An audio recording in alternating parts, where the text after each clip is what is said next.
நடிகர் விஜயகுமார் அதிகமாக எச்சை துப்புவதால் நாட்டாமை படத்துக்கு தடை விதிக்க வேண்டும், துப்புரவு தொழிலாளர்கள் பொதுநல வழக்கு. 92.7 பிக் எஃப்எம்ல பாலாஜியோட டேக் இட் ஈஸி கேட்டுன்னு இருக்கும்போது டேக் இட் ஈஸியா எடுத்துக்க முடியாத நிறைய விஷயம்லாம் நடந்துன்னு இதுல. அதை பத்தி ரொம்ப நாள் ஆச்சு நம்மளும் வாய் திறந்து ஏதாவது பேசி அப்படின்னு சொல்லிட்டு பேச வந்திருக்கோம். என்ன அப்படின்னு பார்த்தா இன்னொரு வழக்கு வேற போட போறாங்களா. என்னன்னா, துள்ளுவதோ இளமை படத்தை தடை செய்ய வேண்டும் இந்திய ராணுவத்தினர் வழக்கு. ஏன்னா ஃபர்ஸ்ட் சீன்ல தனுஷ் ராணுவ யூனிஃபார்ம்ல அதனால இழிவுபடுத்ததா. இன்னொரு வழக்கு ரொம்ப இன்ட்ரெஸ்டிங் வழக்கு. அது என்னன்னா, நடிகர் சண்முக சுந்தரத்தை எதிர்த்து சிபிஐ அதிகாரிகள் வழக்கு தொடர்ந்தனர். ஏன்னா தமிழ் படத்துல அவர் சிபிஐ அதிகாரி நடிச்சிருப்பாங்க. நான் சத்தியமா இப்ப அவங்களை தானா அமைச்சு என்னன்னா வாட் நான்சென்ஸ் மட்டும் நீ பேசிக்கிறடா அப்படின்னா இதெல்லாம் இன்னும் 2-3 நாள் நடந்தாலும் நடக்கும். ஏன்னா நேத்தி கூட யாரோ ஒருத்தர் துப்பாக்கி படத்துக்கு சர்டிபிகேட் வழங்க வேண்டும் அப்படின்னு சொல்லிட்டு ஒருத்தர் வழக்கு போட்டிருக்காரு. அதுவும் பரிந்துரைக்கெல்லாம் போயிட்டு இருக்கு. அதாவது படம் ரிலீஸ் ஆகி 75 டே போஸ்ட். அதுக்கப்புறம் இன்னைக்கு பார்த்தா ஆதி பகவான் mafia show action love story இருக்குல்ல, தமிழ் படம் தான், அது பெரிய கீழே கேப்ஷன். அந்த படத்துக்கு தடை வேணும்னு சொல்லிட்டு ஆல்ரெடி 2 குரூப் வழக்கு போட்டு. இது ஆச்சரியமான விஷயம். டைரக்டர் படம் ஃபுல்லா பார்த்தாரான்னு தெரியல. ஆனா இவங்க எப்படி பார்த்தாங்க, அதுல என்ன கொச்சை இல்ல எதுக்காக மன சர்ச்சை அப்படின்லாம் தெரியல. சோ இது மாதிரி எப்ப பாரு இந்த தடை வழக்கு அப்படிலாம் ஒரு 15-20 நாள் இதே தான் நம்ம தலையில போயிடுது. இல்ல கேள்விகள்லாம் மைண்ட்ல உதித்துனாரா என்னாச்சு, ஐயோ அவள் தான் உனக்கு எதிராக போராட்டன்றீங்களா, ஒருத்தர் பட மாட்டாங்க. ஏன்னா 10 பைசாக்கு எந்த பப்ளிசிட்டியும் கிடையாது. அவங்க அகைன்ஸ்ட் போராட்டம் பண்ணால் what publicity they getting is an absolutely zero of the mileage.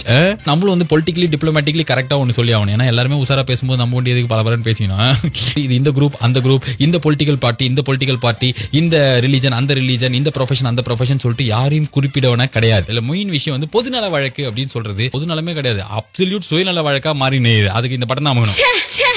ஏன்னா இந்த பொதுநல வழக்கு எதுக்கெல்லாம் யூஸ் பண்றாங்க அப்படின்னு பார்த்தாக்க, நிறைய நார்த் இந்தியால இந்த சமூக சேவகர்கள்லாம் இந்த பொதுநல வழக்கு ரைட் டு இன்ஃபர்மேஷன்லாம் எதுக்கு யூஸ் பண்ணுவாங்கன்னா, இப்ப பப்ளிக் பிளேஸ்ல ஒரு டாஸ்மார்க் இருக்குது, பயங்கர நியூசன்ஸா இருக்குன்னா பொதுநல வழக்கு போட்டு தூக்கலாம். இந்த இடத்துல பஸ் ஸ்டாப்பே இல்ல, 15 வருஷமா பசங்களாம் 4 கிலோமீட்டர் நடந்து போறாங்க, பொதுநல வழக்கு போட்டு பண்ணலாம். இதெல்லாம் எதுவுமே இல்லாம ஒரு படம் ரிலீஸ் ஆகும்போது பொதுநல வழக்கு போகுது, அது சர்டிபிகேட்டா சர்டிபிகேட், இதுல என்ன பொதுநலம் இருக்குது, யாருமே அதை பத்தி கவலைப்படுறது. நம்மளாம் படம் பார்த்துட்டு அப்படியே வந்துடுறோம். இதை வச்சு நம்ம எங்க வன்முறையில் ஈடுபட போறோம், நம்மளுக்கு அதுக்கெல்லாம் டைமும் கிடையாது. அப்படி இல்லைன்னா ஒரு நடிகர் பேட்டி கொடுத்துருப்பாங்க, அவங்க எப்படி இப்படி சொல்லலாம் அப்படின்னு சொல்லிட்டு அது 10 பைசாக்கு பிரயோஜனம் இல்லாத இருக்கும். நடிகை சோனா டிஷ்யூ பேப்பர் என்று ஆண்களை சொல்லிவிட்டாருன்னு சொல்லிட்டு அதுக்கு பொதுநல வழக்கு, அதுக்கு போராட்டம், அதுக்கு போலீஸ் பந்தோபஸ்து.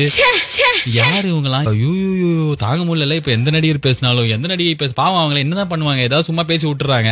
அதுக்கு பார்த்தா ஒரு குரூப் ஐயோ இவன் பேசிட்டாடா come on come on go to the வழக்கு அப்படின்னு சொல்லிட்டு அதுக்குன்னே ஒரு வழக்கு ஃபாலோ பண்ணி அப்புறம் அது ரொம்ப கம்மியா இருக்குது. அந்த பொதுநல வழக்குலாம் ஏதாவது தப்பா தொடுத்துட்டாங்கன்னு வச்சுக்கோங்களேன், 10,000 ரூபாய் போட்டு விட்டுறாங்க. ஒரு 4 பேர் கலெக்ட் பண்ணி 10,000 ரூபாய் கட்டிடுறாங்க, 2,500 ரூபாய். அது இல்லாம 25 லட்சம் ரூபாய் நீங்க அபராதம் கட்டுங்க, இல்ல 473 வருஷம் ஜெயில இருங்க அப்படின்னா இந்த பொதுநல வழக்கு நான்சென்ஸ் பேர் எக்ஸிபிஷன் மாதிரி போடுறவங்க கம்மியாகும். படத்தை பார்த்ததுக்கு அப்புறம் சென்சார் போர்டு அதிகாரிகள்லாம் இந்த யூ சர்டிபிகேட் சர்டிபிகேட் அப்படின்ற மாதிரி கொடுக்கறதுக்குனே வேலையில வச்சிருக்காங்க. அதுக்கும் நம்ம டாக்ஸ் தான் சம்பளமா போகுது. அந்த மாதிரி இருக்கிறவங்க ஒரு படத்தை பார்த்து அதுல சில கரெக்ஷன் எல்லாம் சொல்லி அதை இது மாதிரி பண்ண இந்த ப்ரொசீஜர்லாம் நமக்கு தெரியாது, நம்ம என்ன போய் படம் பார்க்குற வேலையோட சரியில்லை.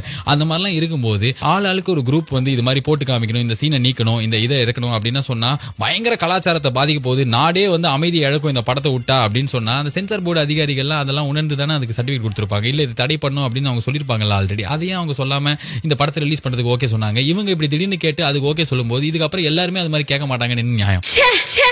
இதுல என்ன அப்படின்னா, இந்த விஸ்வரூபம் படத்துக்கு ஆரம்பிச்சது, இப்ப அடுத்தது ஆதி பகவான் படம், இதுக்கப்புறம் இதுக்கு முன்னாடி 2-3 படத்துக்கு ஆச்சு. இதுக்கப்புறம் வரிசையா ஒவ்வொரு படத்துக்கும் ஒவ்வொரு குரூப் சொல்லும்போது எல்லா படத்தையும் தடையும் பண்ணிருக்க முடியாது, எல்லா படத்துக்கும் பாதுகாப்பும் கொடுக்க முடியாது. இந்த பிரச்சனை இதை பார்த்துட்டு நாட்டில் அமைதி கொலையும், நாட்டில் இது மாதிரி ஆகும் அது மாதிரி ஆகும் அப்படின்னா அதை பண்றதுக்கு உங்களுக்கு எனக்கு எங்க டைம் இருக்குது, நம்ம வேலை பண்றதுக்கே நம்மளுக்கு டைம் இல்லை. இதை தாண்டி நம்ம ரோட்ல போய் சமுதாய சீர்குலைய அமைதியை குலைக்கிற மாதிரி அதுல காமிச்சிட்டாங்க. நீங்க பாத்து நிக்கிறீங்க அங்கிள், நீங்க படம் பார்த்ததுக்கு அப்புறம் டைரக்டா போராட்டம் பண்ண போவீங்களா, வீட்டுக்கு போவீங்களா? வீட்டுக்கு தானே போவோம், நம்மளாம் இதுதானே போவோம், இல்ல சாப்பிட்டு ஹோட்டல்ல ஜாலியா போவோம். நம்மளுக்கு ஒரு படம் மேக்ஸிமம் அவ்வளவுதான் மீனிங். இதனால கோபல் அமைதி கொலையும்னா யார் கொலைனா இப்படி யார் சொல்றாங்களோ அவங்க தான் இது கொலையறதுக்கு ஏதாவது பண்ணுவாங்க. சோ இது மாதிரி சொல்றவங்களை மட்டும் ஏதாவது ஸ்டாப் பண்ணி அவங்களை மட்டும் கரெக்ட் கண்டிஷன்ல வைக்கிறதுக்கு ஏதாவது பண்ணா கரெக்டா இருக்கும். அதுக்கு விட்டு படத்தை பேன் பண்றது எந்த அளவுக்கு நியாயமா இருக்கும்? சப்போஸ் ஒரு விஷயம் பிடிக்கல, போராட்டம் பண்ணணும், எனக்கு அதை எதிர்ப்பு காட்டணும் அப்படின்னா அது எல்லாருக்குமே எல்லா ரைட்ஸும் இருக்குது. ஆனா இந்த போராட்டம் பண்ணும்போது எல்லா டிராபிக்கை பப்ளிக்கை பாதிக்கிற மாதிரி டிராபிக் இது பண்றது, இந்த குடும்பாவியை எரிகிறது, செருப்பு கட்டி அடிக்கிறதெல்லாம் பண்ணும்போது அதை அக்செப்ட் பண்ணிக்க முடியல. நான் பாக்குறேன் நம்மளால ஒரு காமன் மேனா அந்த போராட்டத்தை டிவியில பார்க்கும்போது என்னடா இப்படி பண்றாங்களே அப்படின்ற மாதிரி தான் இருக்கு. நீங்க பண்ற முறையிலேயே அந்த நியாயம் அடிபட்டு போயிடுது. இருந்தாலும் கூட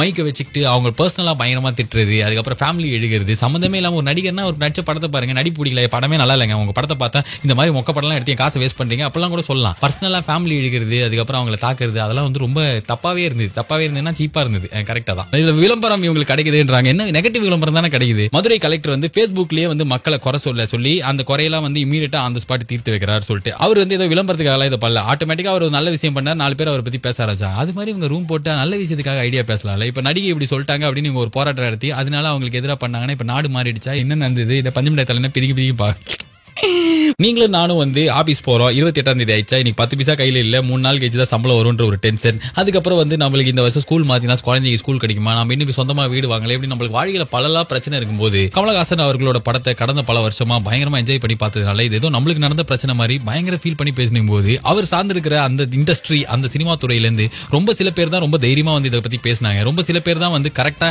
இதுதான் விஷயம், இது ஏன் பண்ண மாட்டேறாங்க, இப்படி பண்ணணும்னு பேசுறாங்க. மீதி எல்லாருமே ரொம்ப சைலண்டாலாம் இருக்காங்க. இதே வந்து வேற ஒரு துறைன்னு வச்சுக்கோங்களேன். ஃபார் எக்ஸாம்பிள் அடிக்கடி யூனியனை வந்து நல்ல எங்க பாருங்க எவ்வளவு ஸ்ட்ராங்கா இருக்கும், எங்களுக்கு ஏதாவது ஒண்ணா நாங்க வருவோம் அப்படின்னு சொல்ற போக்குவரத்து ஊழியர்களாகட்டும் இல்ல லாயர்ஸ் ஆகட்டும், அவங்கள யாருக்கா ஒரு பிரச்சனை ஆனா கூட மிக பெரும் பிரச்சனையாக்கி அதை ஒரு போராட்டமாக்கி எல்லாரும் ஒன்னா திருந்து அதுக்கு ஒரு சொல்யூஷன் கிடைக்கிறது விட மாட்டாங்க. முதல் பல இன்டர்வல் காட்சியில கூட பாத்தீங்கன்னா அந்த எல்லா பஸ்ஸையும் நிறுத்துவாங்க. அடிக்கடி நம்ம ஊர்ல நடக்கும். ஒரு பஸ் டிரைவரை சஸ்பெண்ட் பண்ணிட்டாங்க அப்படின்னா பொகால் எல்லாரும் சேர்ந்து போராடி அந்த சஸ்பென்ஷனை வாபஸ் வாங்க வச்சிருவாங்க, இல்ல ஒரு தீர்வு கிடைக்கிற வரைக்கும் போராடுவாங்க. இப்போ ஒரு படத்துக்கு கேஸ் போட்டு பேனர் லிஃப்ட் பண்ணியாச்சு, இதுக்கப்புறம் என்ன ஆகும் அப்படின்னு சொல்லிட்டு யாருக்கும் தெரியாது. ஆனா ஒவ்வொரு படத்துக்கும் இது மாதிரி நடந்தது என்ன 4வது எபிசோட் மாதிரி டிக் ஃபீலிங், இதுக்காக அலைச்சல் திருச்சல், இதுக்காக நஷ்டம், காசு வட்டி வாங்கினது போச்சு, அது இதுன்னு இருக்கிறதுக்கு மொத்தமா சேர்ந்து பெர்மனன்ட் சொல்யூஷன், நாங்க ஒரு இண்டிபெண்டன்ட் பாடி, எங்க வேலையை செய்ய விடுங்க, நாங்க வேற எதுலயும் இன்வால்வே ஆகல, நாங்க வந்து படம் எடுக்கிறோம், அதை வியாபாரம் பண்றோம், அதை பாக்குறாங்க, அவள் தான் முடிஞ்சுது அப்படின்ற மாதிரி மொத்தமா சேர்ந்து வந்து பேசினா அதுக்கு ஒரு மிகப்பெரும் பவர் இருக்கும்ல. தனித்தனியா பேசுறது கூட நிறைய தயக்கம்லாம் இருக்கலாம், நிறைய விஷயங்கள்லாம் ஸ்டாப் பண்ணலாம். நம்ம ஊர்ல வட்டி அன்பார்ச்சுனேட்லி சினிமாவையும் அரசியல் பிரிக்கவே முடியாது, காலங்காலமா அது அப்படியே தான் இருக்குது. இதுக்கு மேலே ஏதாவது பேசணும்னா இதை பத்தி அவள் தான் நம்மள பிரிச்சிருவாங்க வேலையை விட்டு.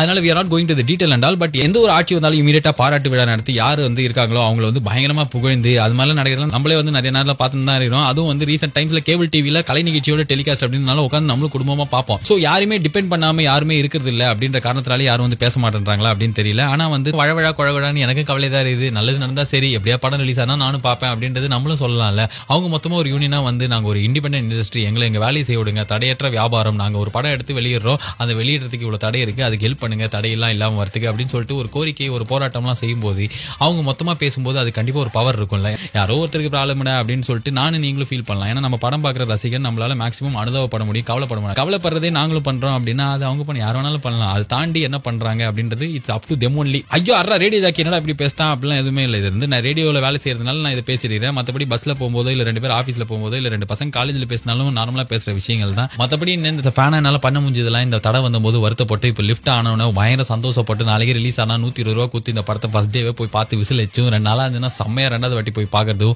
என்னால பண்ண முடியும். All the best of the prayings and all with you sir.